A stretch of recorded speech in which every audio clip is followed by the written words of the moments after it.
सुप्रभात बच्चों, उम्मीद है आप लोग सुचारू रूप से कार्य करते जा रहे होंगे। सवैया छंद के ये अंतिम प्रश्न है, 3 प्रश्न और हैं। प्रश्न नंबर 8 भाव स्पष्ट करना है, जबकि व्याख्या के अंतर्गत हम इनके बारे में बता चुके हैं।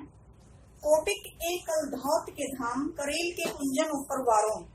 यहाँ पर रसखान कवि का अपने आराध्य के प्रति त्याग भाव व्यक्त हुआ है।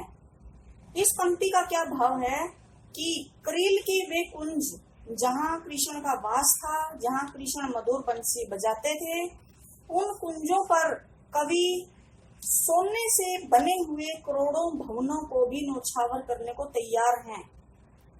वो सब कुछ उन पर अपना अर्पित कर देना चाहते हैं, बलिहारी कर देना चाहते हैं कांटेदार झाड़ियों के ऊपर, क्योंकि वहां पर श्री कृष्ण का वास था और उस सानिध्य को प्राप्त करने के लिए, उस सुख को प्राप्त करने के लिए वो करोड़ों महलों को न्योछावर कर देना चाहते हैं।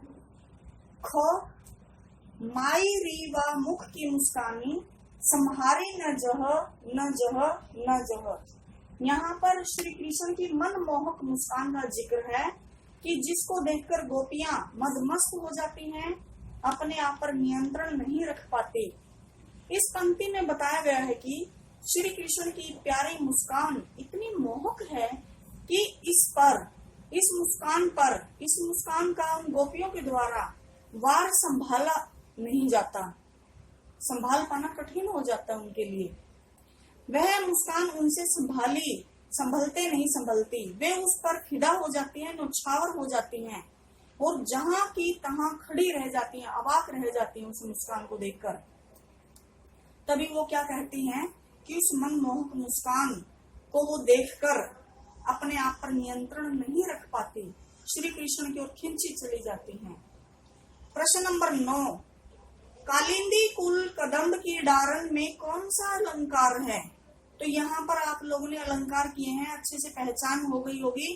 अनुप्रास अलंकार, क की पुनरावृत्ति के कारण बार बार ये क वर्ण आ रहा है, इसलिए यहाँ पर अनुप्रास अलंकार है। काव्य सौंदर्य है प्रश्न नंबर 10 में।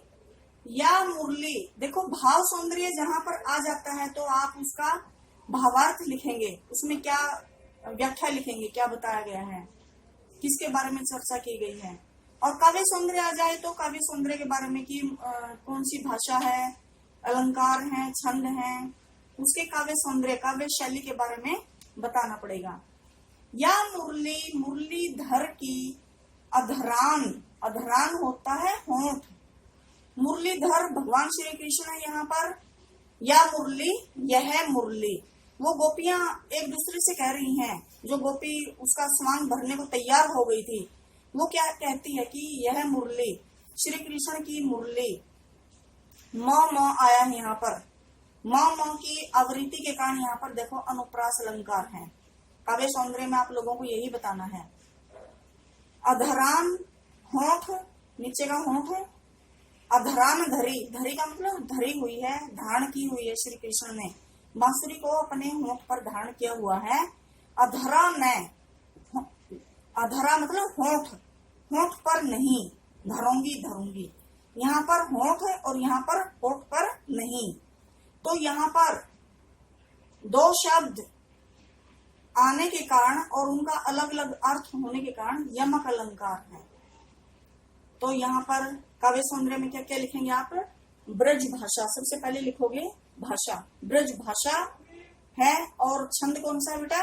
सवैया, सवैया छंद आया है और तत्सम तद्भव शब्दावली है और 2 अलंकार आए यहाँ पर, अनुप्रास और यमक अलंकार की छटा है।